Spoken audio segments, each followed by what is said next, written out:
Boom. Hey guys, welcome to the stream. iView Sports Talk starts in 5 minutes. Woo! Full house tonight. Full house, baby. Hoping this Pacer game ends pretty soon. God, just pissing the lead away completely. Are they still up? They not up no more? Down by 2. Who are they playing? Lakers. Ooh, I got the Flyers Yeah. Panthers game on. Nope, scratch that. Down by 3, 2:05 to go. Uh-oh. I went back and watched like as many basketball. Where's Reggie fights Miller when you need him? as Yeah, I could. exactly. And the Pacers are in so many of them. Which ones are the fights? Yeah. Oh, yeah, dude. It's yeah, well, Reggie a few teams that are always involved, right? Yeah, Reggie fought with Jordan. Reggie Miller drew that out of people. Reggie Miller was like just a hateable guy, man. And Roy Hibbert. Roy Hibbert was in a The bunch. man could instigate some shit. Yeah. Ron Test, obviously. Yeah, it was like Pacers, Bulls, Lakers, always involved. Knicks, for whatever reason, always involved with something. Yep. Oh, yeah. And Philly, with him more so recently with Embiid and Butler. Simmons is always like the last guy in too, but never to fight. Oh yeah, Ben Simmons is not trying to fight anybody. Yeah. He's broken. He's too delicate. Yeah. He needs to sell some properties. There's that time he almost choked out Cat, which was really weird. Like he just jumped on his back and stuff. Oh yeah, that's right. You're right. I remember that. Can we please not talk about Ben Simmons today at all? I'm trying not to until you get. I wanted to bring something up at the very beginning of this meeting, but I'll go ahead and do it now. So I got my mug here. So if anybody mentions Ben Simmons, the Sixers, or anything related to that, if it's not an actual news story, you gotta put $1 into the mug. $1 in the cup. Wow. Damn. Right, I wonder who that's for. But Neil may actually have like some references to a player that's one of the greatest fighters of all time in the NBA. He may have that. and that's fine. Players, that would be an exception. Any other mentions I feel of like that's that? gonna come up. I do have one with some Sixer ties, but I'm not going to give that away till we. Let me guess. It involves the Portland Trailblazers. It does. Hey, We're I know on where the you're going same with that page, one. Ben. Well, actually, there's 2 of them. Oh yeah. Yeah. We got a lot of people in the comments already kind of sharing their thoughts on There you go. this topic. We'll probably start with we're not going to start just yet, but we'll get a few more minutes. But we'll probably start with the NFL talk. Yeah. Sure. Cool. And then we'll get to the main event. Dun, dun, Look at Larry. dun. Look at the And man. this Look at- kind of. Larry Bird and the Doc. Yeah. and they got each other's throats, man. Yeah, literally. Actually, those 2 were business partners, believe it or not. Back in the day, they were actually friends. And actually, Doc was like very embarrassed by that afterwards. He's like, it was just a moment. You didn't fuck with Larry on the court. Off the court, seems like a very personable guy. Yeah. Between the lines, man. He was a talker. He doesn't really strike fear into other men, though, from a No. physicality standpoint. Yeah. Until he starts playing. Until he starts busting your ass, and then you're frustrated. Remember that? What was that? There's some like pretty famous story about him at a 3-point contest. Oh yeah, he walks into locker the locker room and he says, all right, guys, who's coming in second? And everybody which of you motherfuckers is coming in second? It's coming in second, and like the room was just quiet. Nobody said anything. Well, he can back it up, that's for sure. Yep.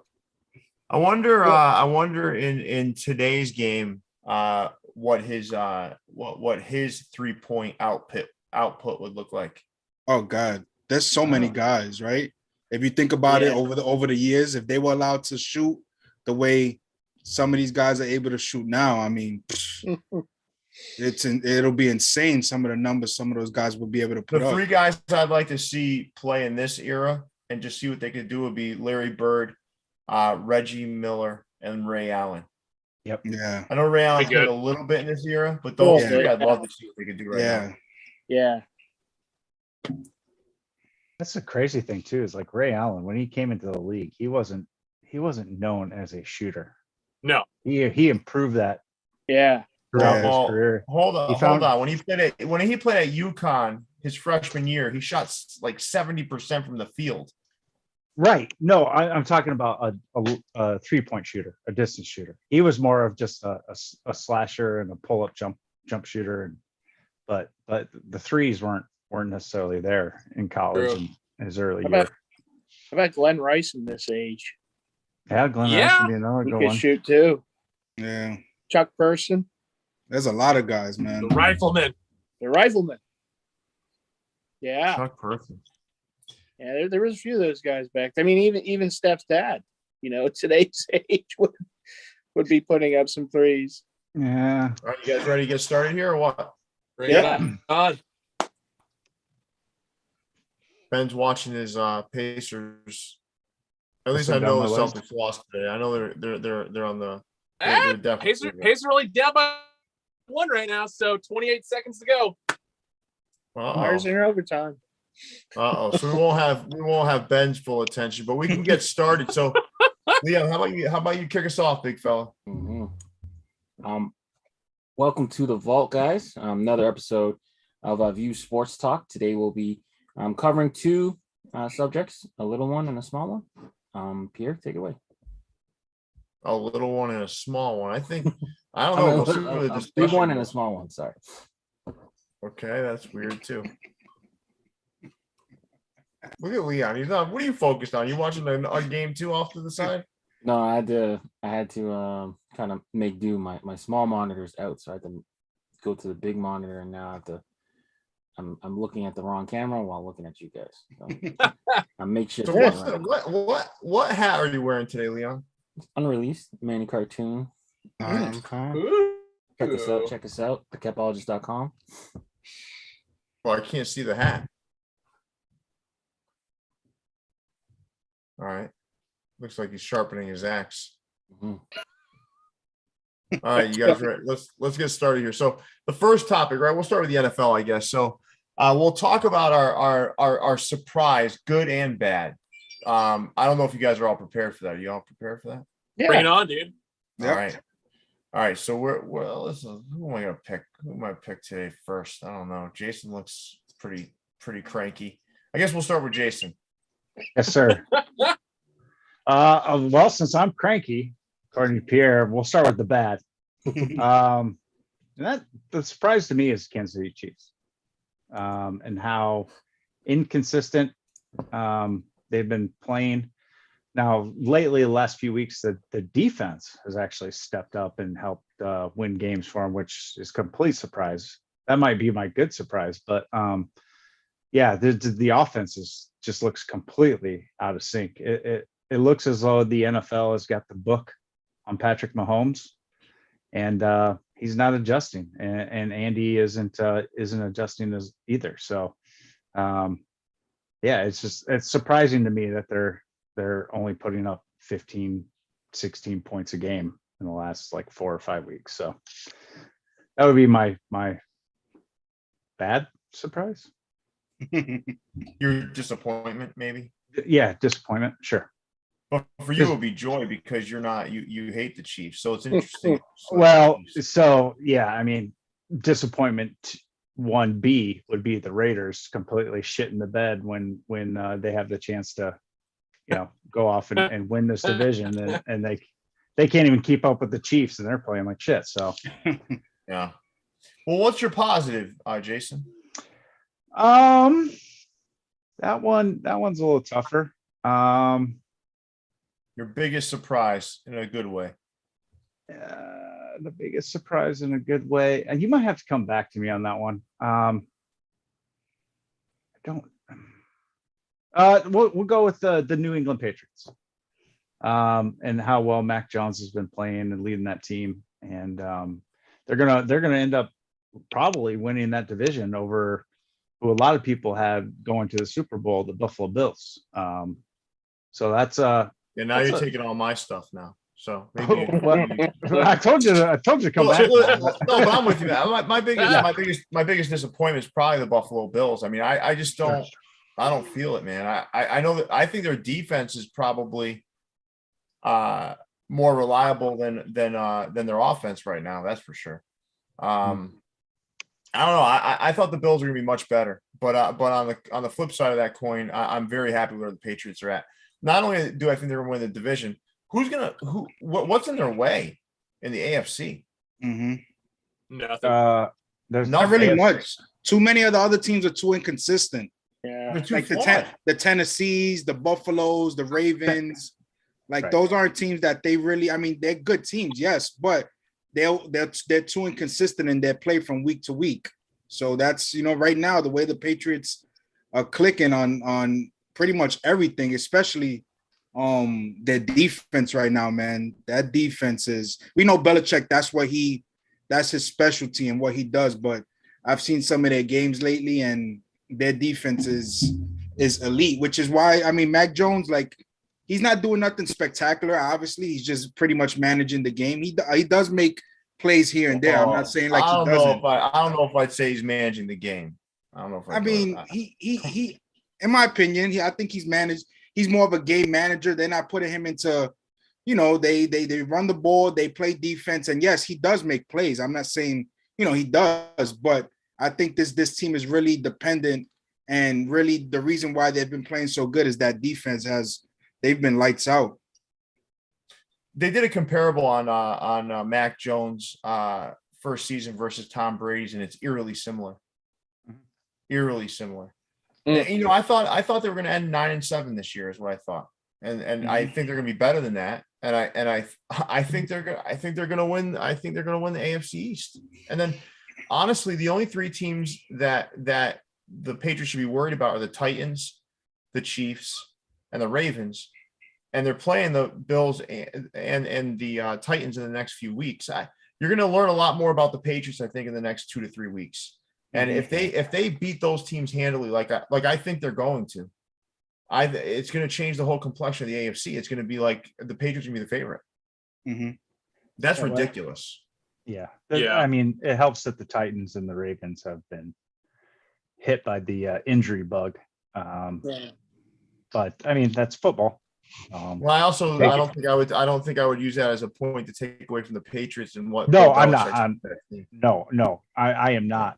But I think that's part of the reason why there's not much standing in the in their way in the AFC this particular year. At this moment, would you guys take Mac Jones or Josh Allen?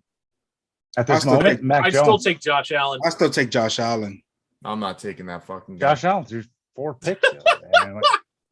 He's got a better arm, but Mac Jones. Oh yeah, but you got to think hell of a lot better than. But you put it like this. This is how I look at it. Put Josh Allen on the Patriots and put Mac Jones on the Bills. And the Bills would probably be winning. Not a chance. Ow. Listen, Mac Jones. I don't underestimate this guy. Listen, the more I watch him, the more I like this guy. He doesn't have. Tom Brady never had the best arm in the league either. Let's be clear. No, never had the best arm in the league. But the one thing he had is he could stand in the pocket and he was cool, calm, and collected. And that's exactly what you see with Mac Jones. The guy's smart. He doesn't lose his composure. I haven't seen this dude do something completely like crazy at all in his first season. Like he doesn't succumb to pressure. So I don't know, man. Josh Allen, I was really high on him going into the season. I'm not as high on him now. Well, we had our 1 year off from the we had our 1 year off from the Patriots. So yeah. And they're back. Well, we'll see. Time will tell. But let's move on. Let's move on to you, Neil. I'm sure you're going to interject some Eagles talk. Unfortunately. I'm just happy they're I'll running get the the cup ball. ready. Huh? I'm just happy they're running the ball now. But no, my surprise, I would have to say is another Birds team. That'd be Leon's Cardinals. Just continue to win even without Murray in the lineup, at quarterback. It's just, man, I mean, Cole McCoy, baby. There's just something going on in Arizona this year with that team. I don't know, man. They're on some ride. It's been interesting. They have done a lot right. And they've had to, go through a lot of injuries to key players and key positions, and they just continue to motor along and win games. And And hey, they're off to a really good start. And can they keep this up? We'll see. I mean, obviously you have some games to go, but certainly, listen, Leon may have been the only one that really thought highly of as high as Leon and whatever Athlon Sports Annual he opened to tell him that is. They produced, and they just keep winning no matter what. So that would be my surprise in a good way, I guess, team. But the down, it would be Buffalo. But Buffalo, listen, I mean, that was my preseason pick to win the Super Bowl. And, anything could still happen. But they are just so inconsistent. They're to me, they're one of the top Jekyll and Hyde teams in the league. One week they look like Super Bowl contenders, and the next week they look like they won't even make the playoffs. I mean, what Bills – can the real Bills please stand up? I mean, it's just – every week they're just so inconsistent. It's almost like they don't adjust to the teams that adjusted to them. I know last year, maybe they took some teams by the league by surprise a little bit. They certainly benefited by the Patriots having a down year and the problems that they were having in New England. And they took full advantage to their credit. They got all the way to the AFC title game and lost to Kansas City on the road. But it's like they kind of stayed in neutral, and it started in week 1 against Pittsburgh. And they've looked really good at times against maybe some inferior teams, but against some of the better teams, they have really not shown up for certain games. And it's an alarming thing. I know it's a tough league. I get that, to have that consistent success. And maybe Buffalo just wasn't quite ready. But they're going to have some big tests coming up against New England, and we're going to see. I think those games are going to tell a lot. They might tell the finishing pitcher for the Bills this season. And it's scary to think, listen, this is a team, myself and a lot of us, were picking to come out of the AFC this year. They might not even make the playoffs this year. So that would be my downer for the league so far. I mean, if they beat the Patriots on what is it, the 5th or the 6th? The 7th? Yeah, I think the 6th of If they beat them on the 6th, I mean that does shift the momentum back their way. But I don't know, man. I don't know if I see it. They need to run the ball more than 8 times a game. Yeah, if they're going to win. Yep. I mean, they're going to have to pick their poison with the Patriots in terms of how they're going to attack them on the offensive end. But we'll see. Yeah, we'll see. All right, cool. Let's move on to Kyle. Kyle, what are your thoughts?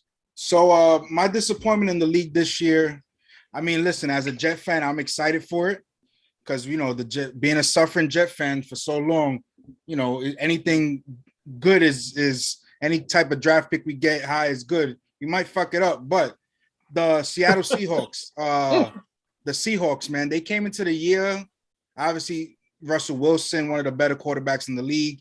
I know he got hurt and he had to get surgery on his finger, so he missed some time.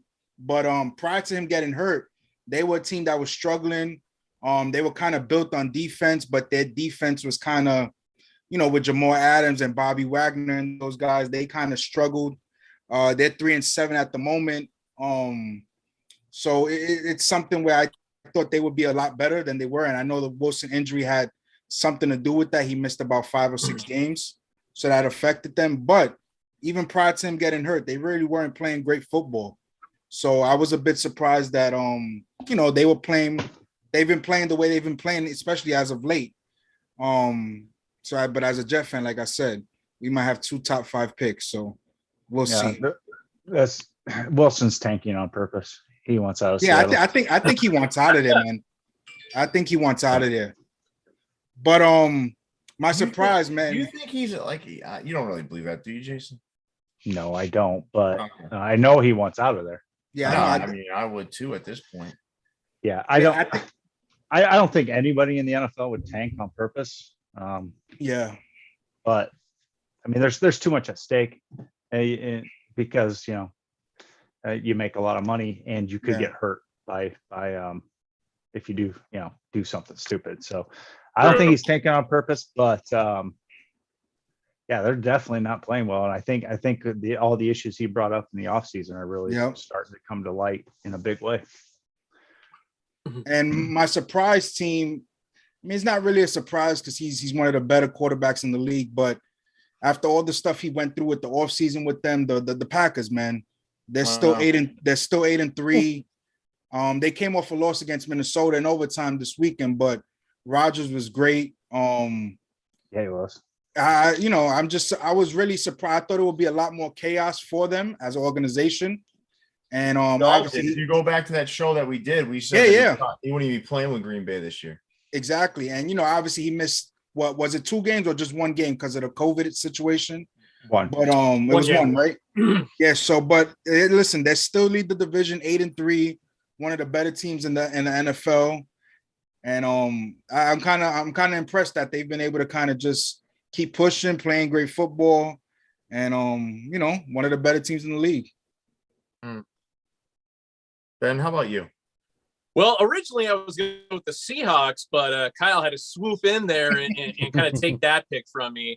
But I'll kind of add a little bit more to that before I go with another pick on that is, yeah, the expectation for the Seahawks every single season should be top of the division every single year. And to see Russell Wilson, yeah, he got injured, but playing as poorly as he is, and the fact that Pete Carroll doesn't have additional players waiting in the ring at a Pro Bowl caliber level like he's had in the past is probably the bigger shock to me as far as them being 3-8. But aside from that, the bigger surprise for me has actually been the Cleveland Browns. For as decent of a season they had last year, or as far as they got in the playoffs last year, literally about 2 plays away from actually going to the Super Bowl, and they're only they still have a winning record at 6-5, but it's just like all they really lost was OBJ, which, you think that that's the cancer of the team. You get rid of him, right, they're going to start playing better, but they really haven't. And I'm not going to say Baker Mayfield is like a top tier quarterback in the league, but the Browns running game should really be the asset that should be putting points on the board, because the Brown defense has always been pretty consistently well over the last few years. So for them to be sitting behind the Steelers in the division right now is pretty goddamn sad. For my good team, even though they're only in second place currently in their division, San Diego Chargers. Offensively, they're doing phenomenal. I really think they need to pick up a little bit more on the defensive side of things. I mean, 1 game could change a lot in their future going forward. Justin Herbert is definitely establishing himself more and more as one of the premier quarterbacks in the league. Go Ducks. And my bias aside from that, I mean, the kid's a sharpshooter, and their running game has been, gaining a lot of yards for them, getting a lot of points on the board, especially, when you're splitting between slot passing or just direct run up the gut. So yeah, if they can work on their defense a little bit more before the year's over, I really think they can overtake and win that division. Ben's the most prepared guy on the show. He's always got pages of notes. Yeah, fucking notes. Right, someone was suggesting he was falling asleep over there. No, he's reading. No, I'm still following the Pacer game because they went into overtime and now they're down by 6 with 26 seconds left. So, God damn it. Well, the 2 things I know: Ben's studying, and Leon is leveraging his Athlon NFL manual.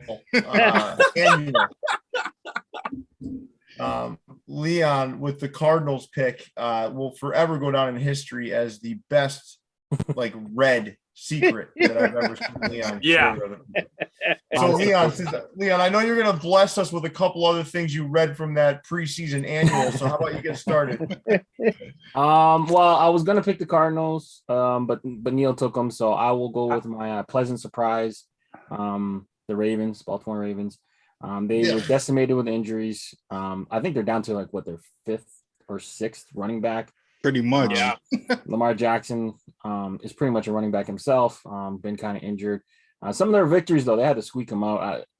My brother's a huge Ravens fan, and every time after the game I see him, he's just looking like he went through a battle, up and down all season. But the Ravens are somehow keeping it together. They're leading that division, and they're doing good stuff. But in terms of surprise on the back end, I guess a lot of teams in the AFL West kind of started hot. So the Chiefs are kind of back in top, but the team that really kind of fell apart were the Raiders, right? So John Gruden had that scandal and then stuff, and that team's just looking like it's falling apart. Jack Gruden, a typical Raider.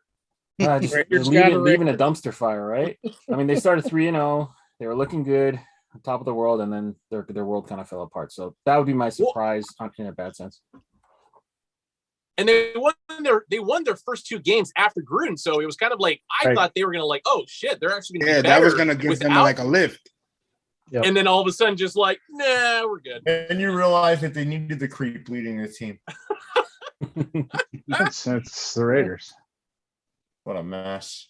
What a mess. I get to watch them play tomorrow, though. That's right. If I'm still not awake and not in a food coma.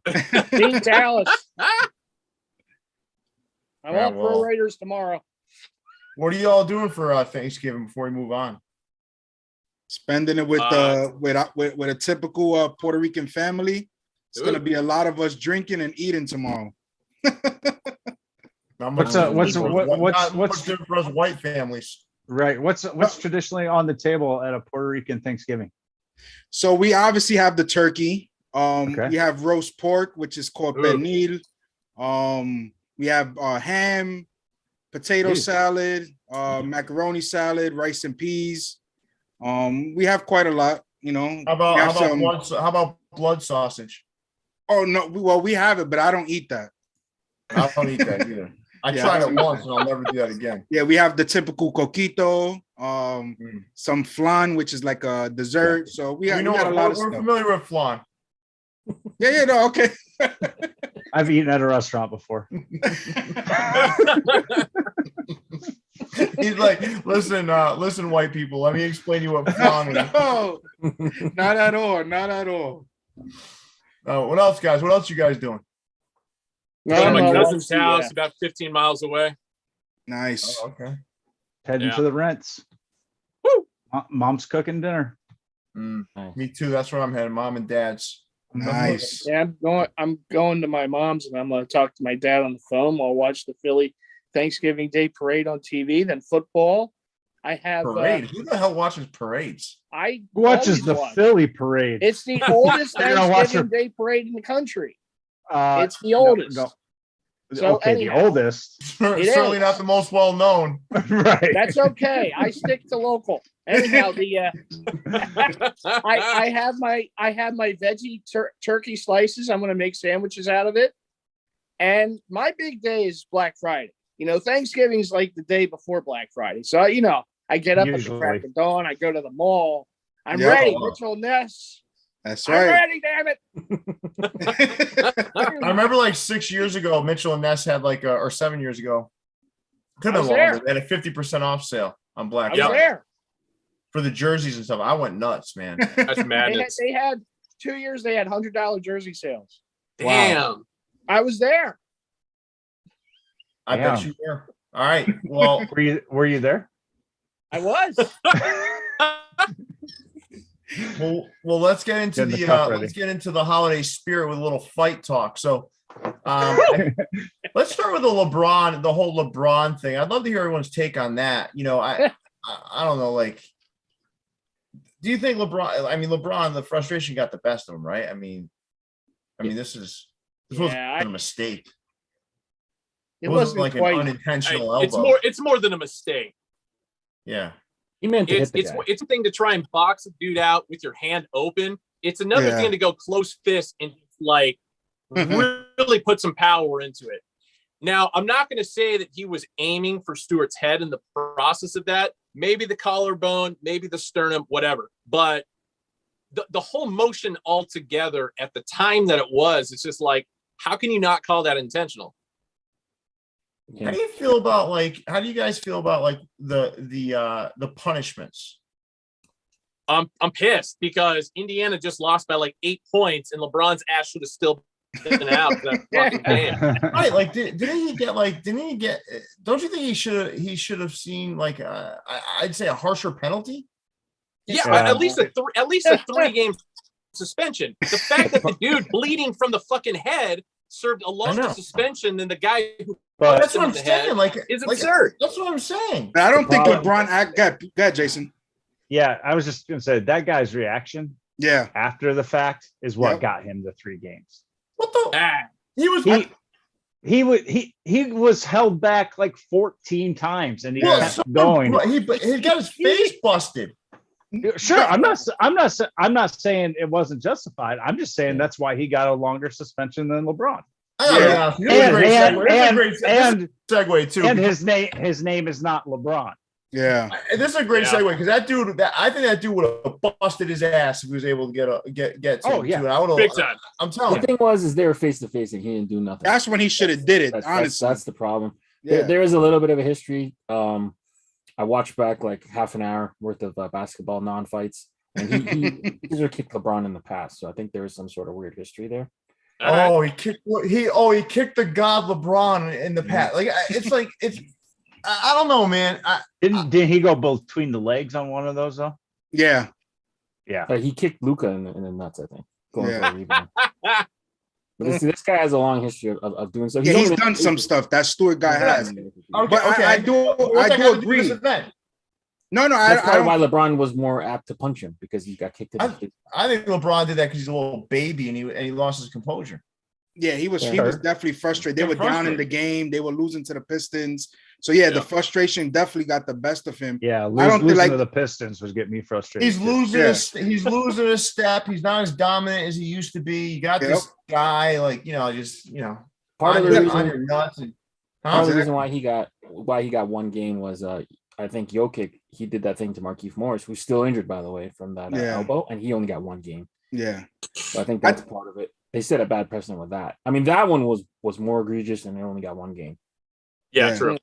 I think what it comes down to is it was Stewart's reaction. I agree. I'm not justified. He should be upset. LeBron popped him and he's bleeding. He had to get like 6 stitches. But if he had just, if he got hit, they got into each other's face initially.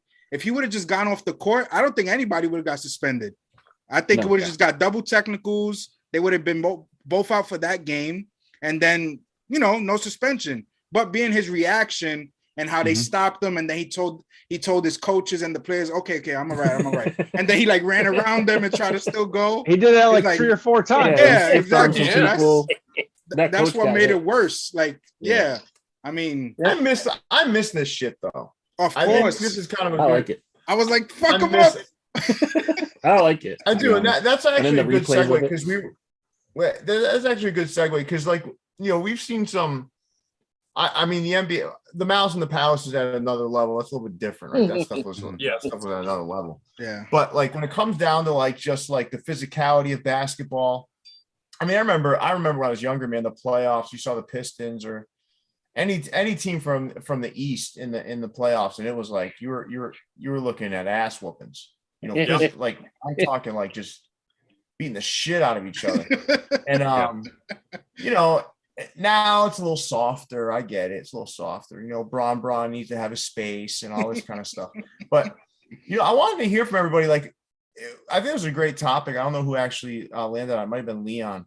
But our three, each of us individually, best, I don't know if I would say fighters. I'd say enforcers, right? In the NBA. So, I mean, it's kind of hard to judge a fight. There's a lot of players that haven't necessarily been immersed in a bunch of fights that I wouldn't want to Yeah. I don't know if you ever saw Matt Geiger. I wouldn't want to fight with that guy. You ever seen Matt Geiger? Jesus. Matt Geiger, I saw him in person. He's probably the biggest human being I've ever seen in my life. I mean, the guy was so wide. I mean, you could barely fit through, you couldn't fit through doorways. So, but the point being, who are the 3 best enforcers in the NBA ever? Oof, that's ever. Oof.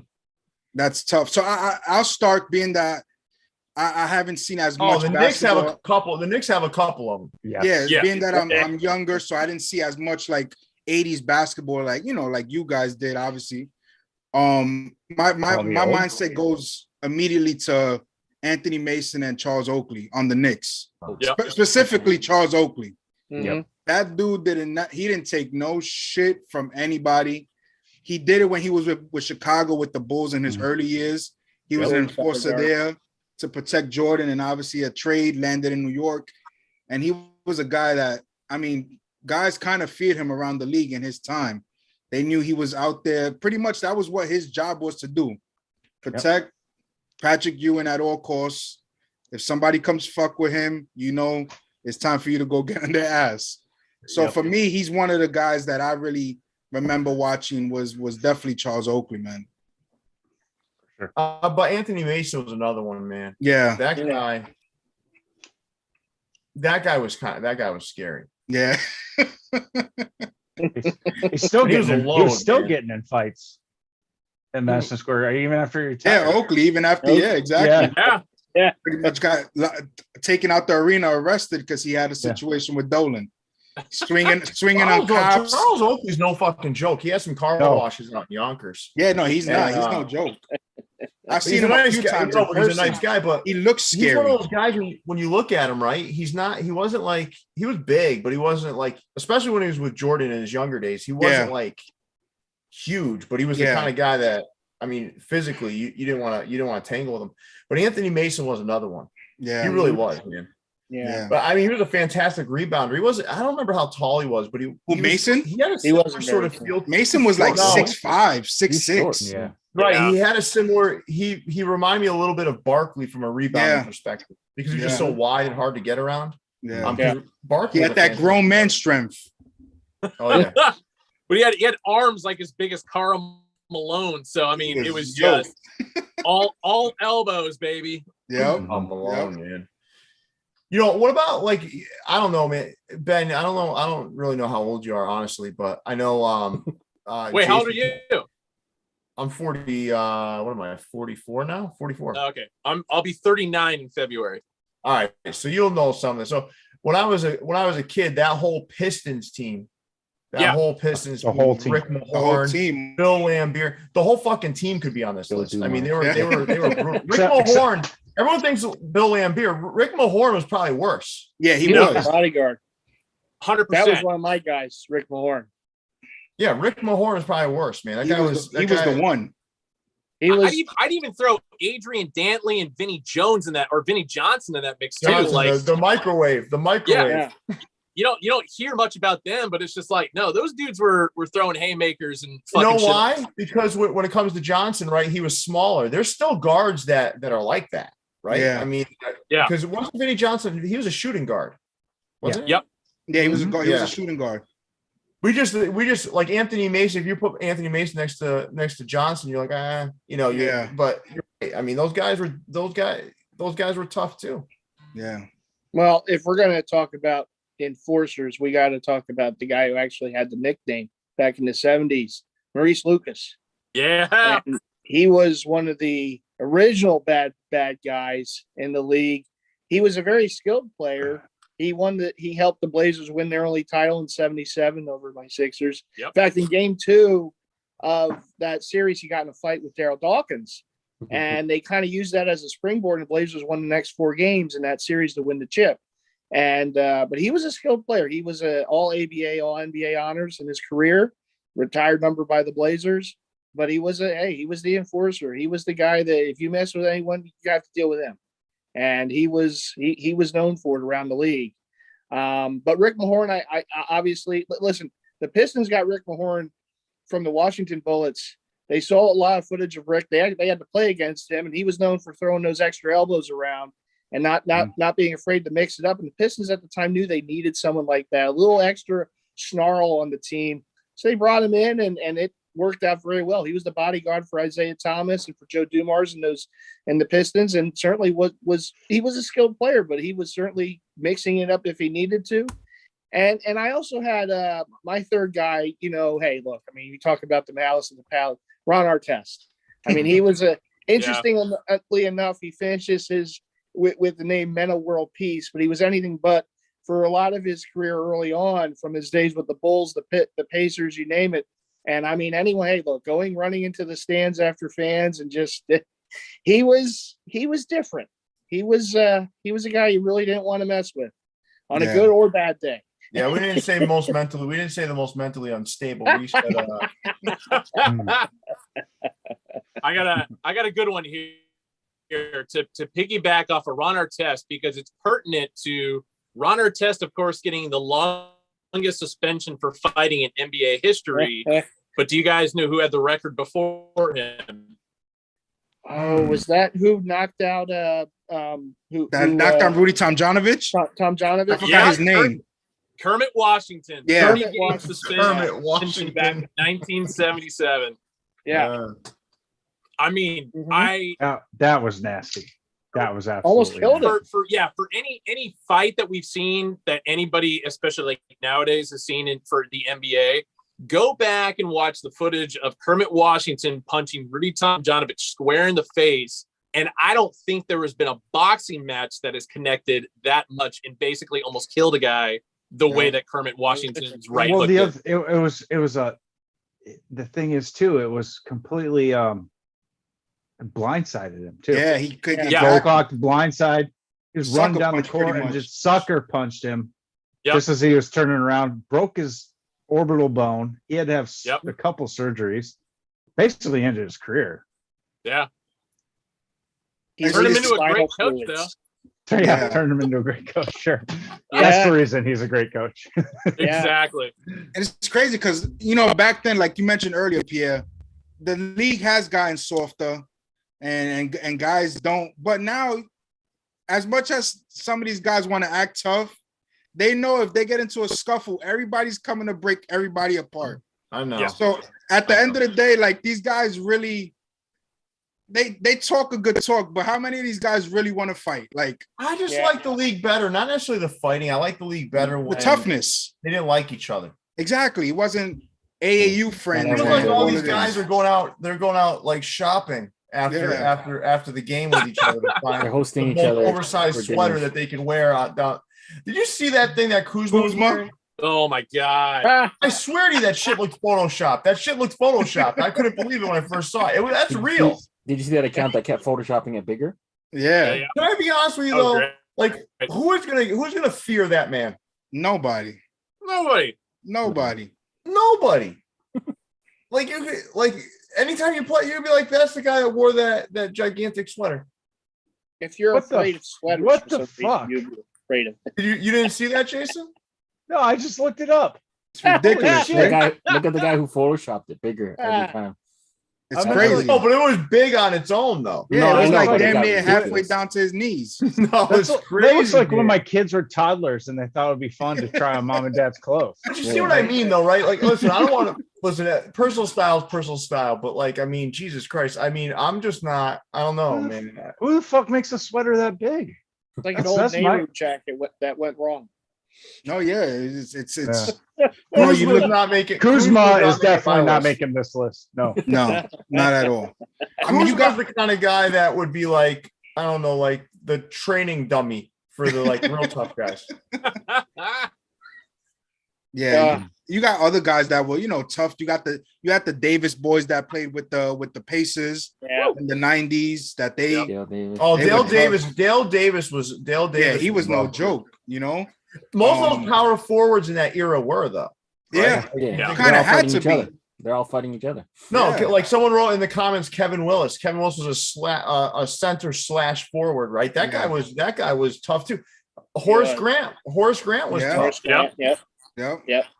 You had Dennis Rodman. Yeah. Dennis Rodman was on my list. Not so much for finishing fights, but definitely for starting them. But Dennis Rodman is one that could, like, I mean, I wouldn't want. Who'd want to? No, I wouldn't mess with him at all. No way. He is definitely a guy that would reach for the unmentionable regions. Yeah. How about kicker too? Yeah, he would have no qualms with it whatsoever. How does John Crittenden fit into this situation? Crittenden? Who's that? That was the dude who pulled a gun on Gilbert Arenas in the Wizards. Javaris Crittenden. Yeah. Sorry. And then he ended up murdering somebody like not too long after that. Yeah, he's in prison at the moment. Yep. Well, yeah, I mean, I guess he was really about it, right? Yeah, I guess he was. That was straight up Mota and Birdie out of the movie Above the Rim action right there. Yeah. You know who I really think of too? Another guy, Rasheed Wallace. Back in the late 90s. Even Ben Wallace was a beast, man. He was another next week too. I was just thinking about this. We gotta get back to the tough guy talk, but we should take like 10 NBA fits. Yeah. And rank them from worst to best. Westbrook got about 6 of them. We could just do what? You could do play by player. You could just do a whole Westbrook got a bunch. LeBron's shorts with the The short top. suit? Yeah, that's up there. Yeah. Yeah. There's quite a few of these guys now. Their fashion style is much different. Yeah. Mm-hmm. But one player y'all didn't bring up. How many of these picks are going to come out of like any NBA draft between 97 and 2002? Most of them. Yeah. Oh, no. Most of them are pretty recent. I say the fashion shit is gone crazy. I don't know. Drew Gooden's big ass suit at the NBA draft. This stuff is like, I know I'm gonna make myself look really old by saying this, but these guys are dressing. It's out of control now. Yeah, it is. It's fucking out of control. Well, because of Iverson, right? Iverson, they wanted everyone to wear the suits, right? Don't you blame Allen Iverson wearing for Mitchell none of Ness this. jerseys. And then the malice happened. Oh, he was wearing. Yeah, don't. The malice at the palace happened, and then they all had to wear Don't suits. blame AI for Kuzma's shirt. No, Iverson. Now they've relaxed the suit rules. The suit rule, right? I don't even think they have to even wear the suits anymore. They don't have to wear it no more. Yeah. You know, Obviously I think Kyle Kuzma should invite Ben Simmons into his sweater so they can cuddle. There's a dollar. No, but there's been quite a few. I mean, wasn't me. Who do you think today? I mean, I'm kind of just throwing it out there. Are there any tough guys in the NBA today? James Johnson. Oh well, he's a legit fighter though. No, but Leon, I saw you mining for this information already and bringing this up. Listen, just because he has a black belt doesn't mean that he's like that. He's not a tough guy. I researched it. All right. So James Johnson, one of 8 siblings. His mother, 5-time national champion. Father. All right, so you don't want to fight his mom. I got it. Okay. Yeah. All 8 siblings have either won or come in a runner-up for national karate titles. He's 20-0 kickboxer, 7-0 in MMA. Oh, so he's legit then. He's a legit fighter, but that doesn't mean he does it on the court. Because they were scared of him. Yeah, he might hurt somebody. He censors his chi. So my other those guys are usually the ones that like they sneak up on you and kick your ass if you attack them. But they don't start instigate anything. Their whole thing is to not be aggressive like that. He's super aggressive though, but just people just back down. So there's one time he got in a fight. Serge Ibaka is my other tough guy, and Serge Ibaka backed down. Serge Ibaka tries to fight everybody. Serge Ibaka, one of 18 children out of Congo. So I mean, just living in a household like that, you got to be some sort of weird tough, right? But you know who's another guy that I think of that played recently? Zach Randolph was another one that didn't take no shit from nobody. Yeah, he was Zach Randolph. Oh yeah. I mean, Jokic the one incident down with his elbow about a week or so back. All right, so let's do this. In the history of the NBA, who's the guy you would least want to fight? James Johnson.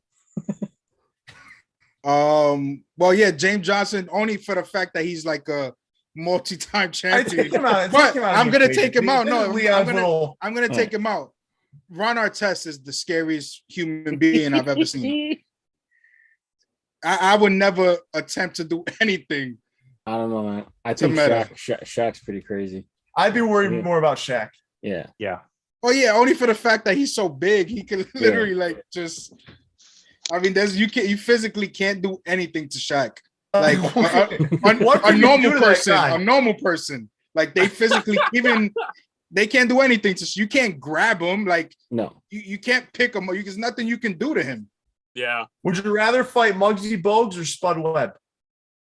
Spud Webb. Muggsy Bogues is stacked, dude. Yeah. He was tough. Muggsy was ripped. Yeah.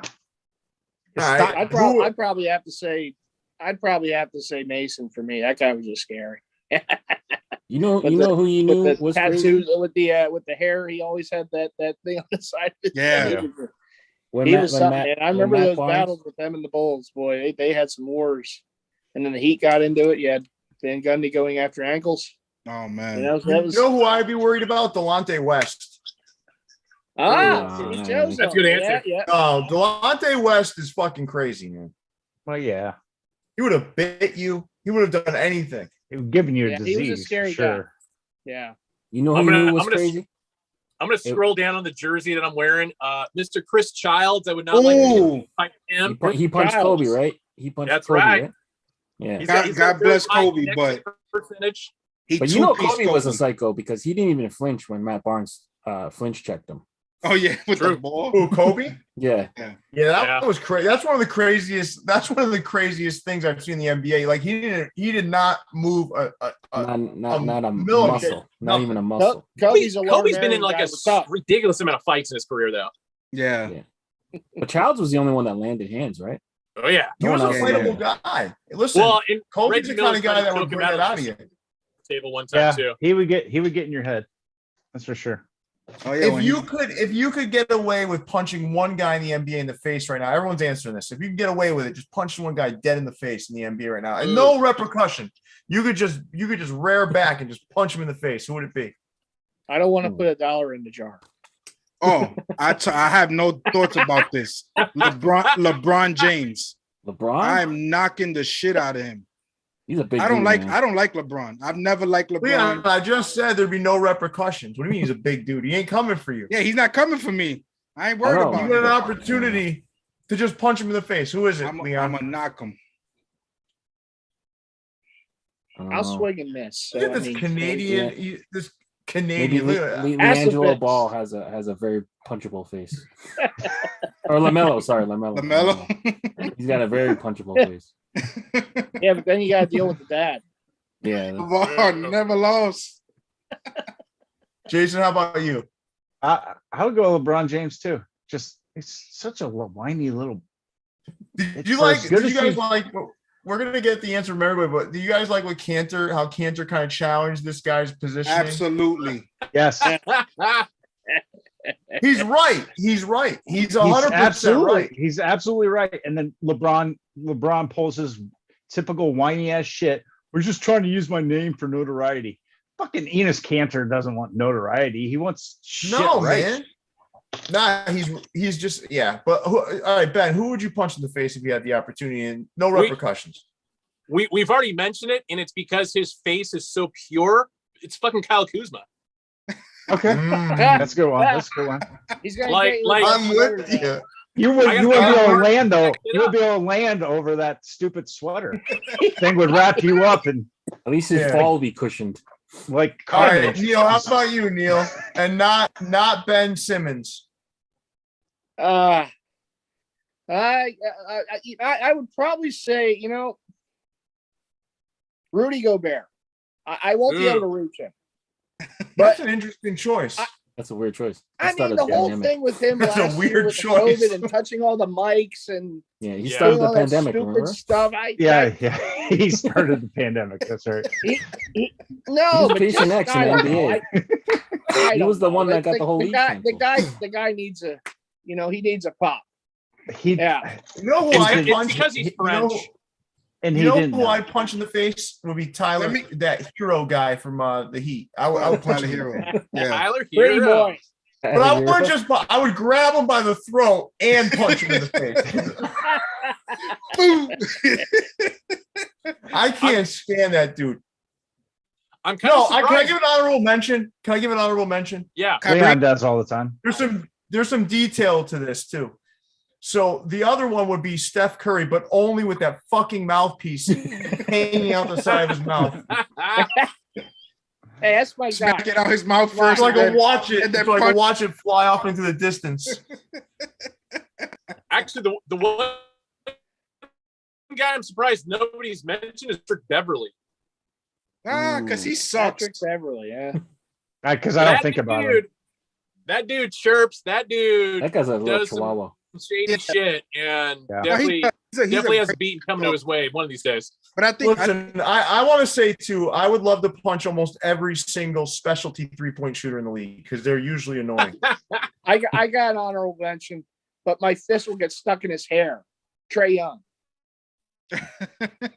Trae Young, stuck. Well, Trae Young's the guy I would most want to see just shave his goddamn head already. Exactly. Like, come on, man. We get it. You got what do you call it? What do you call that? Propecia? What do you call it? What do you call that when you lose in your hair? Alopecia. He's like Kramer. Alopecia, whatever it is. Propecia is what you put on your head to grow more hair. Well, he needs some Propecia for his alopecia, but if not, just shave it off. Go get a surgery, man. You got the money for it. Yeah, I mean, Jesus Christ, like, Nah, just shave it.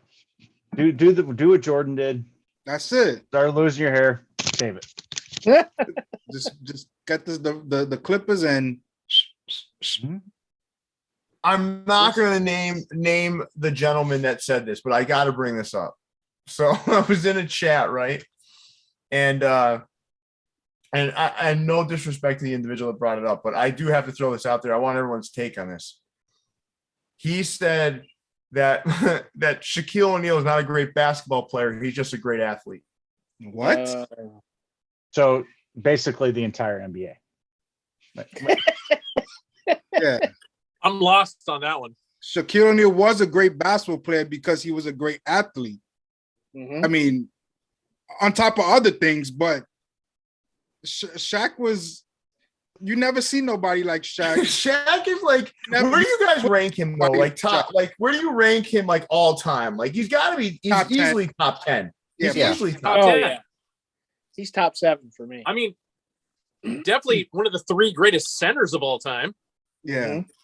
If I mean, not listen. the greatest. I didn't see I know what Will Chamberlain did numbers wise. I didn't see Will Chamberlain play. I didn't see. Yeah, but Will Russell Chamberlain, play. no one to compete against, really. Yeah, right? exactly. Like him. Yeah. He's competing against plumbers and carpenters. Exactly. But from what I I had see, that guy in Boston. And Bill Russell, come on. And Yeah. Bill Russell. And What? Bill, Four times a year. Bill Russell was not a joke. Like Right. Bill Russell, like people they think like Bill Russell is probably the most selfless player to ever play the game when you think about it, right?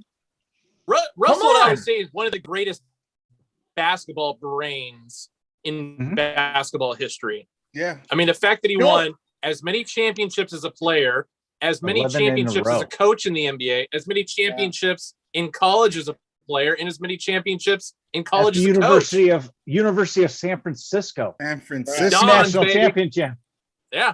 Well, haven't heard of him the other thing since. the other thing that Bill Russell did though was listen. He also navigated racial insensitivities that pale in comparison to today. I mean, there's still like a lot. I mean, there's still racism alive and well in this country, unfortunately. But my point is, Bill Russell was in a different era. Yeah. Mhm. No, absolutely. In 60s Boston. Yeah. Yeah. Oh, come on, man. Yeah, I mean, Yeah. he dealt with all that and still performed the way he did. Still But, was- but Shaq was just The only freak. thing Shaq couldn't do was shoot. literally. Good free throw. Oh yeah. But he can do I everything. guess you're right. You're right. I He mean, didn't need Right. to. So that's why I'm guessing this person brought up that he's not a great basketball player, but just he did everything else better than everybody else. Yeah. Yeah. so Yeah, he who's just couldn't shoot. Who's the top 3 centers ever to play the game then? Kareem I mean- Abdul-Jabbar, Shaq, Well, and then I would throw Bill Russell or Wilt in there. See, I would go Shaq, I would go Hakeem, and I would go Kareem. Will Chamberlain That's to fair. me and Bill Russell. The only thing I take away from them is the lack of competition. They were it wasn't really their fault. Exactly. It's not to take away from No, it's not their greatness. fault. Neil, Yeah. it's not their fault, but it is a factor when you're. I Yeah, think when it's you're- a I factor understand I what you're want. saying. Yeah. We also was didn't more- watch. We weren't there around to was watch more them either. competition. To we really weren't witness- around to watch them, so there's some To really recency witness them in bias real for sure. time. Yeah. There was It's more hard to know. competition at that position later on for those other guys. Certainly, yeah. Yeah, but Shaq there was nobody that could do what he did. He ran the floor like he was a guard at 7'1" at like 2'8". Yeah, exactly. Like But jumps listen, out the building. To be a basketball player, you got to be a great athlete, right? To be Exactly. a great basketball, Sure. it's not And for a man it's not that like size- quarterback in football. It's not like quarterback in football where you could just be calm, cool, like Tom Brady, who's not a great athlete. Let's be real here. He's not a great athlete. Yeah, no. Listen, Right? Shaq. In football, you get away with it. In basketball, you can't get away with not being a great athlete. You can't. No, I mean, Yeah. for Just like men that soccer. size and weight, Soccer, you can't get it. I you gotta fucking be a hate great- soccer. Yeah, You got to be a great athlete. you do.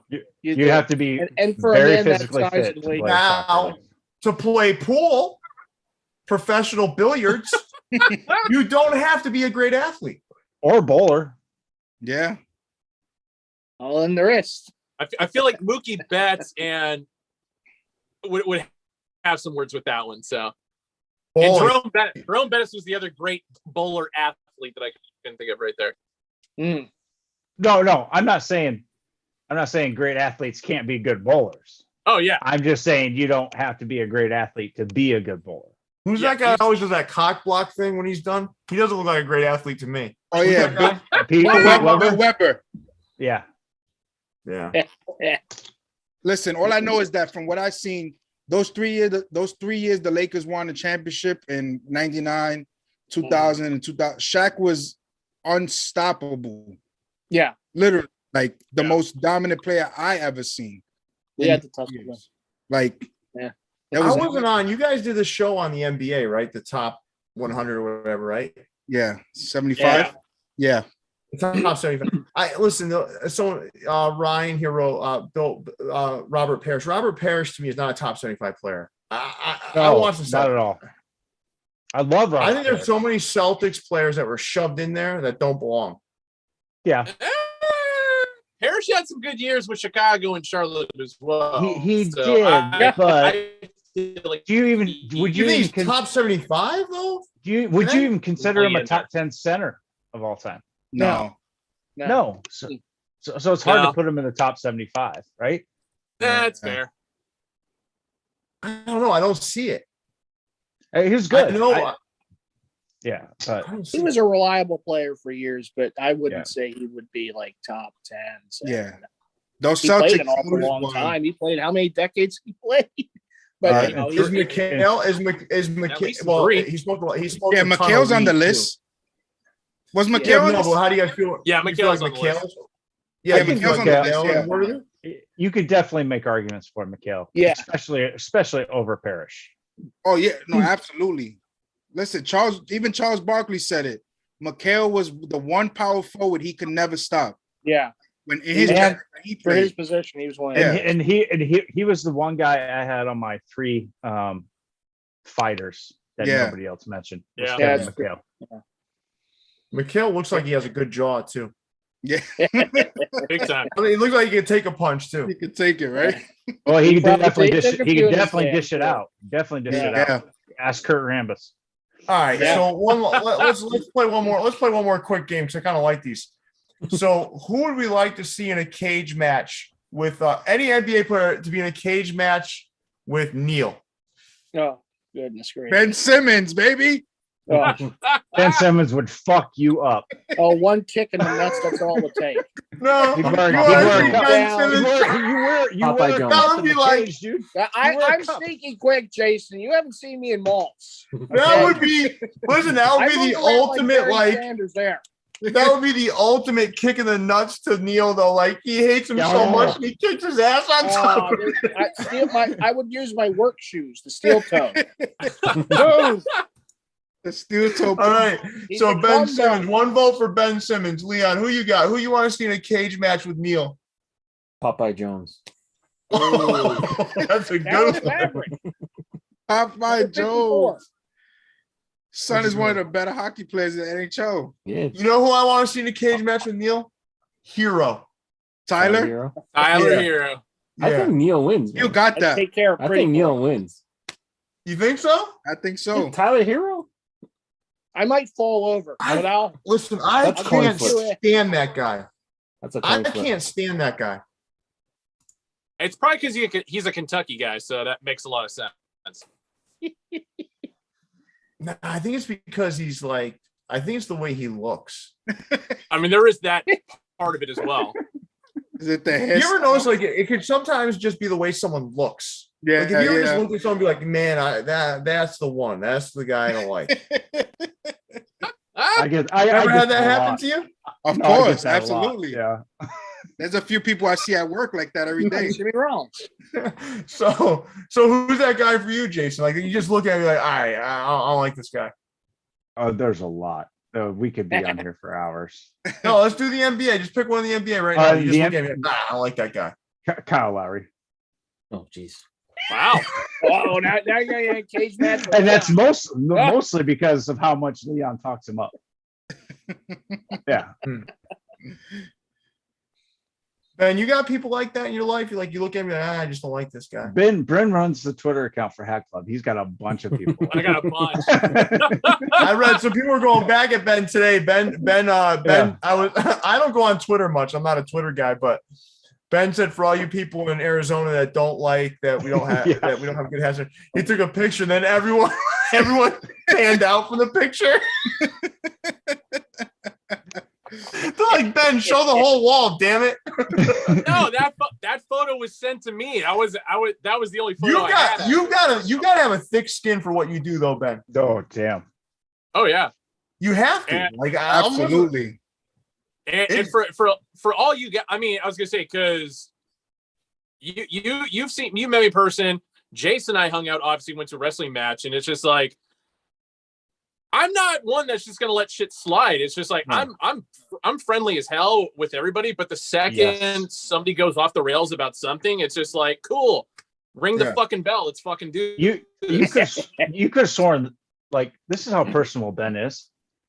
He talked to basically everyone in the arena like he had known them for years, complete strangers, and was talking to them like he'd known them for years. And so, to all the people that just attack him on Twitter, it's just, and the way I think some people, I don't think they're doing it to be mean. Sometimes I think they're I know, just for the banter, you know. Right, sure. Some people started to do it just for the hell of it, you know. But it's still kind of weird at the same time. It's just like, it's like, I don't think you know to the depths that I will go to scorch the earth on you, young man. Yeah. Listen, Ben, I think we're cut from the same cloth. That's one of my favorite things to do in life is to find someone who gets a little out of pocket, a little cocky, bury him, and just shut it down quick. I love it. Bury him. Oh yeah. What I'm learning though is even in our YouTube now, like you're seeing, I don't know if Leon and Jason, you're realizing this. There's a lot less incendiary, nasty comments. Good. Well, we block a lot though. Hey. No, we don't really block that much. Not a lot, but you know, I haven't ever blocked anyone on YouTube. No, I guess Leon's blocking them all. Then look at him. I guess so. Look at him. That's why we don't have back any. all dissenting comment censored. Leon. I think Ben Simmons would be a good fit for the Suns or Lakers. I don't think Ben Simmons would be a good fit for anybody. He needs to go back. I think he'd be a good fit. Go back to Australia or LSU. I think he'll be a good fit in Golden State. He'll be a good fit somewhere else. It's not here. Yeah, he needs to go back to Australia. He needs to go to a place that they don't want him there either. And just be he'd be the biggest star down there. He'd make lots of money, and we wouldn't have to hear Neil talk about him anymore.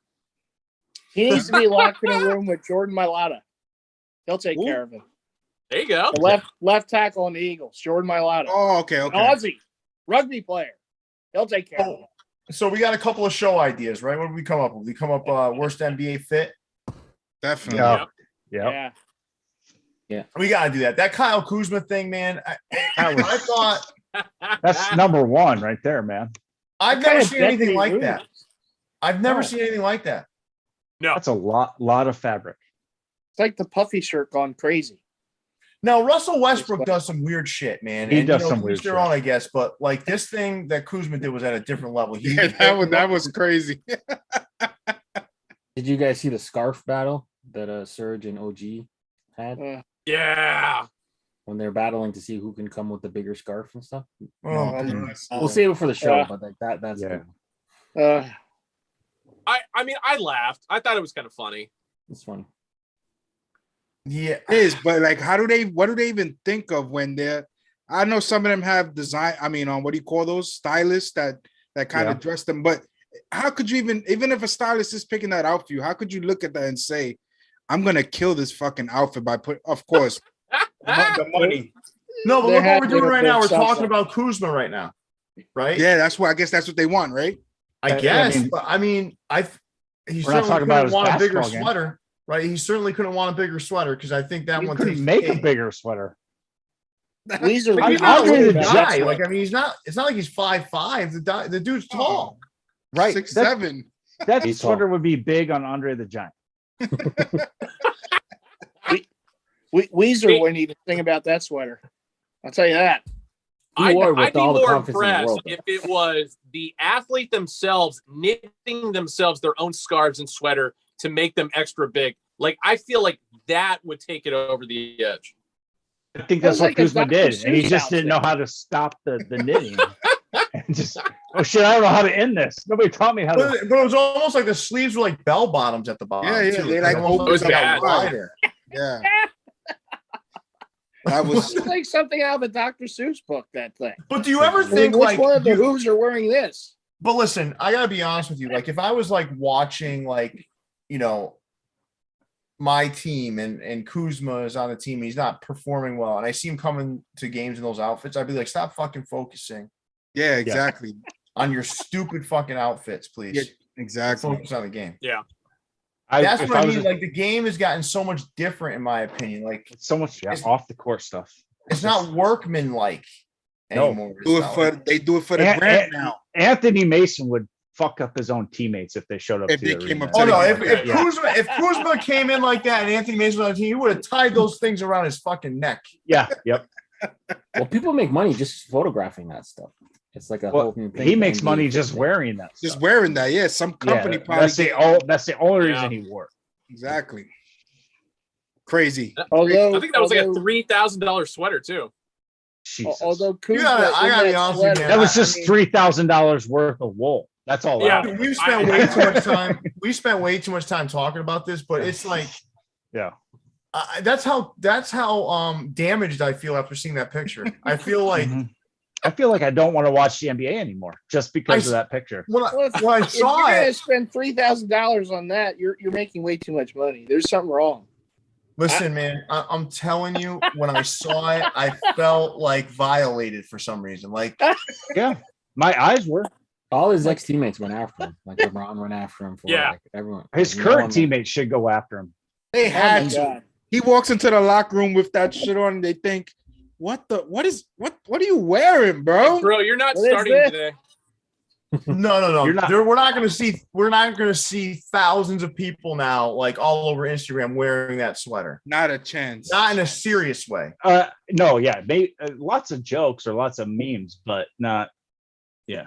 Well, I'm going to have my mom make me one of those. That's a good Halloween costume. No, I'm telling you, and I'm going to wear it on the show.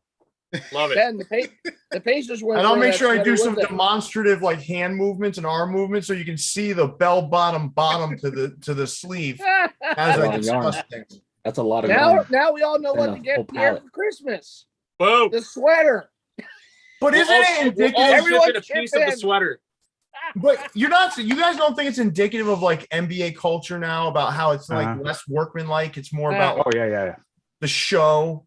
Yeah, no, it is. I mean, you see now then when these guys show up to arenas before they always constantly have the cameras out there waiting for them. Oh yeah, to see them come into the arena, and you see their outfits, and it's like they're getting more fired up and jazzed up about the walk into the fucking locker room than the game itself. Yeah, that's corny, man. I think there's a right way and a wrong way to do it though, because like I go back to I think it was like 2 years ago.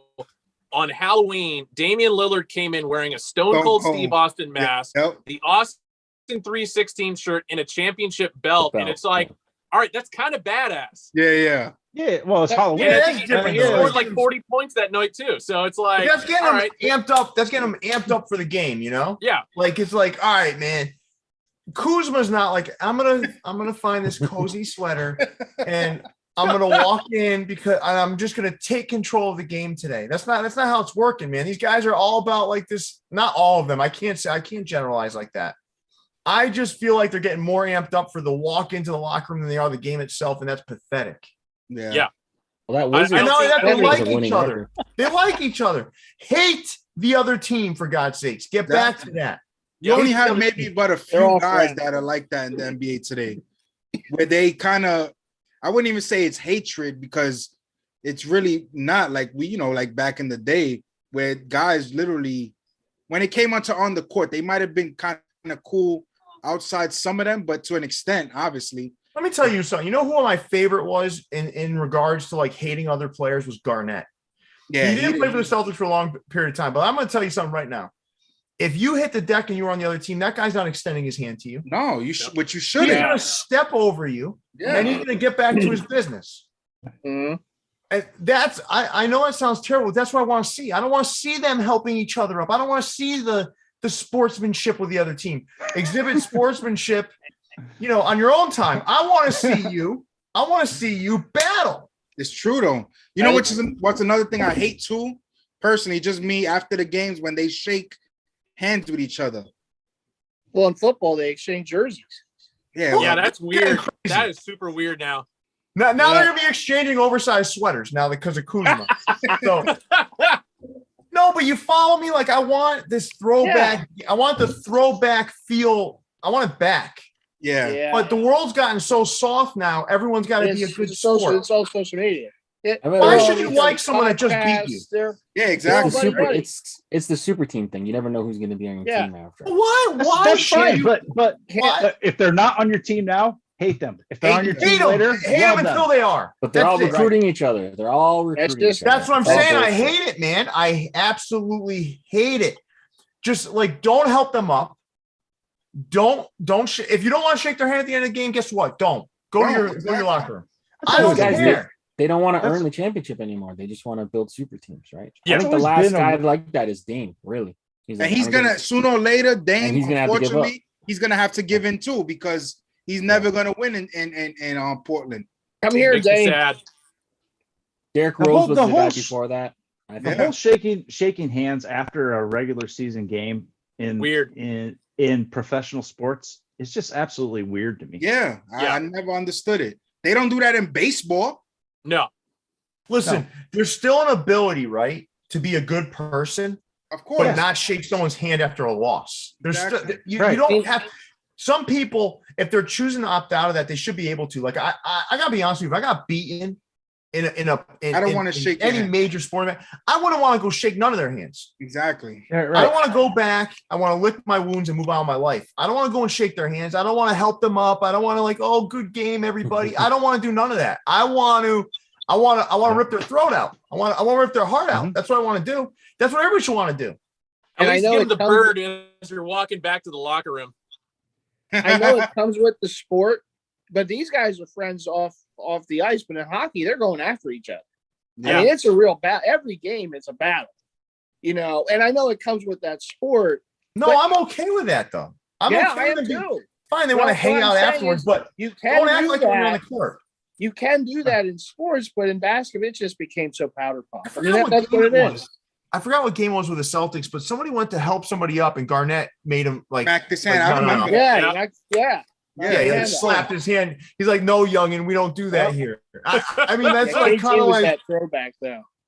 If that was back in the game, if that element was back in sports, it would reinvigorate things. You know who's one of the guys that I kind of see plays like that currently? Draymond Green is kind of that type of guy. Yeah. He's just kind of an asshole though too. No, Marcus Smart. No, hold on. Marcus Smart for the Celtics. Oh yeah, that's right. Marcus Smart is like that too. Yeah. There's still guys like this in the league, but they're very much in the minority. Marcus Smart is one of those players. If he wasn't on my team, I would hate his fucking game. Oh yeah, he's a Celtic, and I love it. He's on our team, and sometimes I hate him. Yeah, no, absolutely. Right. But he's the I type just of hate guy him because I know I should. Sometimes. I hated him when he was at Oklahoma State. That's for goddamn sure. Yeah, I hated that guy. And yes, man. But those throwback players are refreshing, man. Yeah, it is to see that when they're just they want to beat your ass on the court. They're not trying to be your friend or do anything. They're trying to take your heart out, literally. That's what I don't understand though. Is Jimmy where that comes from. Kobe was like that. I don't understand where that even comes from. Like, yeah, I watch my son now. He plays basketball. Basketball, right? And when they're on the court playing together, best friends in the world. But like even at practice, if they're going one-on-one, they want to kill each other. That's the way it should be. Yeah. And I don't know when that changes. Like, money changes it. Money, yeah, probably. Your motivation changes it. You get softer. Money makes you soft. Yeah. Money makes you wear ridiculous sweaters. No, it does. Money makes you soft, man. like at the end of the day, right? Those dudes are making 20 million, 30 million, whatever the Scrubs fuck are making right money now. Scrubs, literally. You're not fighting for shit at that point. Yeah, you're set for life more than likely. If you lose the game by 20 points, you still go home to that fashion model, that supermodel wife in your huge mansion with all your fucking cars and your stylist that's buying you ugly ass sweaters. Yeah, your big cozy ass sweater. I mean, like it's just All right, guys. I was gonna say, Pierre, your rant right there reminds me of when Coop and Reamer broke up in basketball. We should do a live viewing of that. I agree. I think handily one of the best sports movies of all time, or most. We definitely there's another show topic is best sports movies. Yeah. Mine's Major League. Yeah, that's a good one. We'll save it for the show. Slap I gotta shots. tell you though, I'm sick of the pussification of sports. I really am. I agree. It's kind of weird that pussification is a term that I think developed in sports. It may have. I'm just sick of it, man. I'm so tired of it. It gets softer every year. Every year it gets softer. That's why, as much as I have great respect for him. Obviously, he's the greatest of all time. But I don't get upset when people get upset that Tom Brady's upset after a loss. I know that kind of sounded a little bit confusing, but he should be upset. Exactly. He goes up to the podium and he answers one or two questions and he's out of there. I don't see that whole podium thing too. That whole thing of having to go and do that shit after a game is stupid. Yeah, the coach should do it. That's it. Exactly. Why should a player have to put himself in that place and compromise? And then you get mad at him when he does it. He's not prim and proper. Like, what the fuck, man? I'd be like, fuck this. We lost today. This sucks. Exactly. Yeah. Who likes losing? Like, who in this world likes losing? Like, who likes that? I see too much of it here. So you got to pretend to like it? Like, it's stupid. It's a dumb, moronic thing. Exactly. What happened, Ben? What happened now? Neil owes $1 for bringing up Philadelphia shitty sports. I just said, put more dollars in the jar. Ben Simmons sucks. I just can't. It's just mind-boggling to me. On Friday. It's mind-boggling to me. It is. No, it really is. It really is. And you know what? I feel bad for coaches. Let's be real here. They got to take these overpaid prima donnas and try to get them in unison to play a game. Professional coaches they're not even X's and O's guys anymore. What they are is like, let's keep everyone happy. They gotta cater to the players pretty much. Too much coddling, but the players just run the sport. I mean, that's they're in the spirit of Thanksgiving, though. We invite you all to leave likes and make sure you subscribe. If you haven't already done so, hit the bell icon so you get notified all the content that the fellas put together. That's right. It's a message that can never be said enough. Okay, let's do it. All right. Go ahead. I was just gonna say, being a professional, a coach for a professional team is a lot like being a preschool teacher. Yeah, you're just wrangling kids, and it's just I don't know. Trying to keep things in order, right? You're just trying to get through the day. Yeah. There's no game planning. There's no. Yeah. Well, listen, guys, this is fun. So I think next week we'll come up with something fun to talk about. Mm-hmm. We'll have to reel in our tirades, I guess. Sports movies would be a good one. Anybody who's still there's 33 still watching this mess. If you're still watching, hit that like button for us, please. This was fun. We were on here for an hour and a half almost. Damn. Yeah. Woo! Good times. Where's the time go? I was going to say Thanksgiving dinner. Yeah. I think you know what I think we should do next week, honestly? A little freestyle. Nice. Little freestyle. All right. Everyone come with their one like crazy hot take. Yeah. Crazy hot take. Okay. Oh yeah. All right. Let's do that. Don't tell each other though. No. And no fucking soccer. Damn it. Really? Soccer. Go Union this weekend. No soccer. The only rule I have here, Ben, is no soccer unless I'm off. If I'm not on the show that week, go ahead, talk about soccer, knock yourself out. I don't want to be anywhere near that sport. Hey, we got World Cup playoffs starting up here. Closest I want to get to a soccer game is Champions League today. Action was crazy. Oh my God, I bet. Oh my God, yeah, that 1-0 game was insane. So It was 1-1. Even worse. even more exciting. Even worse. Oh wow, a tie. Holy shit. All right, so that's what we'll do next week. You guys go with that? Yep. Talking I'm soccer, good. yep. All right, and then didn't go off. I'll go off the rails. This was gonna be fun. Yeah. Okay. It's hopefully Neil can't make it. Yep. Hey, Neil. Freestyle action. Oh, I got the juice. All I right, was well, gonna say, Neil's got like 5 cage matches set up between like a bunch of dudes in the NBA. Come on. Yeah. this is gonna be interesting because we don't have time to prepare either. We can't tell each other what they are. Yep. Nope. No, I think it's gonna go well. For you, it will, Captain Preparedness. Hey, There's gonna be Leon's gonna do some weird shit though. You can already see it on his face. Look at him. Look at Leon. He's gonna do some weird shit. I got the hot take on Simmer right now.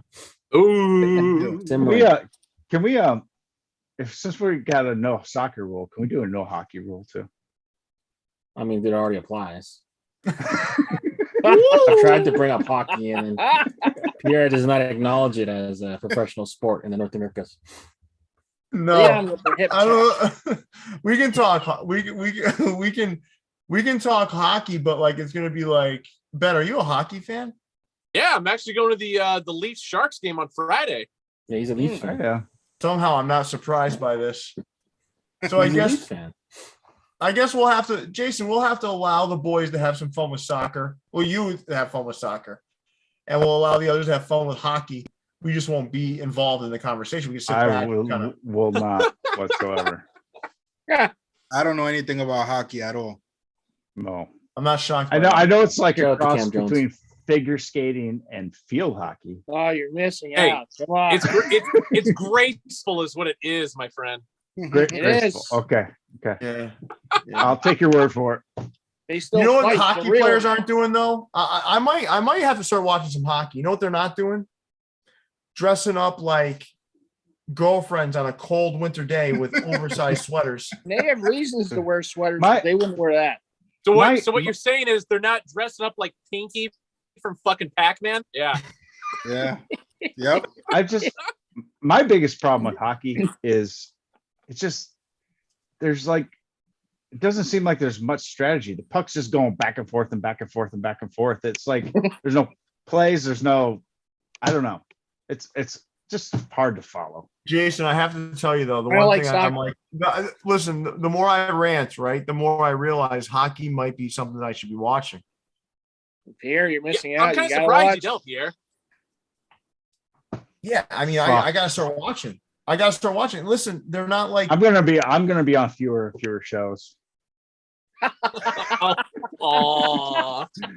Just no, but listen, Jason, you and I were just venting about like the softness of the NBA. The NHL isn't like that. That's Yeah, true. they're When's the tough in last the time you NHL. saw an NHL player like heading to the locker room wearing I- super skinny jeans and a fashion tee? I have never because I've never watched an NHL player head to the locker room. Does that happen in the NHL? No. Wait, Leon's like, yep. no, I mean like they do the fit pics and stuff. They wear like they all wear like tight. They all wear like uniforms. suits though, right? Yeah, all wear suits. Oh, yeah. They have to Oh, have- okay. Like normal people. Hey, Leon, can you ban Incognito from the channel? Why? Because he just said soccer is the worst. No, Wow. we're not banning him. We're not banning him from the channel. I love it. I How love dare him. they? Man. He's always participating. I was just kidding. I know. I love Incognito. All right, good. Yeah, because he's always commenting and participating. But listen, guys, this was fun. We got to wrap it up for the evening. It's past my bedtime, and I think Ben. I'm not sure what Ben's up to. Well, Ben's been talking for 6 hours straight. It's probably time for Ben to go cook up some hamburger helper and call it a night. It's on It's 8 o'clock early. It's only 8:00 on the West Coast. It's still early. Ben, did you know that? Sports to watch now. Ben, did you know that Neil is a vegetarian? That's right. No, I didn't know that. Well, actually, no. When he mentioned the vegan meat not too long ago, that was the moment where it hit for me. What is vegan turkey? That's why I'm fresh on Black Friday, because all the carnivores have the tryptophan in them. I don't have to worry about that. I'm up, baby. I got a Mountain Dew in me. I'm ready to go all day. I love it. All day. You don't eat meat, but then you put that shit in your body. That doesn't make any sense. You have to have the right, the right stuff on there, the spice. It's good. All right. That's valid. Pizza too tomorrow. This conversation now has reached the point of unacceptable to me. Black Friday. You should vlog that. You should vlog that Black Friday. Yeah, you should. The Mitchell and Ness trip, absolutely. You can get your GoPro on. Yeah, that's right. I'm too in tune with what I need to find. You don't have to do much with a fucking GoPro. You strap it to your chest. Strap it to your chest. Strap it to your chest and just go. Put it on his You head. haven't lived until you went out Black Friday shopping with me. That's why we want the vlog. We want to live it. We want to experience it. I need a camera crew. No, you don't. You need a GoPro and strap it to your chest, man. Tape your iPhone to your chest and hit record. No. There's a lot of we could call it something cool. Neil, we can call it something cool like Neil's nipple cam, and we could put it like right here. Yeah. Get 2 of them. I got the nipples. Don't worry. Okay. Now this conversation is officially falling off. No, he's telling you his headlights are on, Jason. Ooh. All right, now we gotta really stop. All right. Yeah. Leon, big fella, take us away. All right, make sure you guys drop a like on the video on your way out. Subscribe to the podcast, available all major streaming platforms for Jason, Pierre, Leon, Neil, Kyle, and Ben. Yeah, guys, stay fit. Happy Thanksgiving. Yes. Happy Happy Thanksgiving. Shout out to Cam Jones.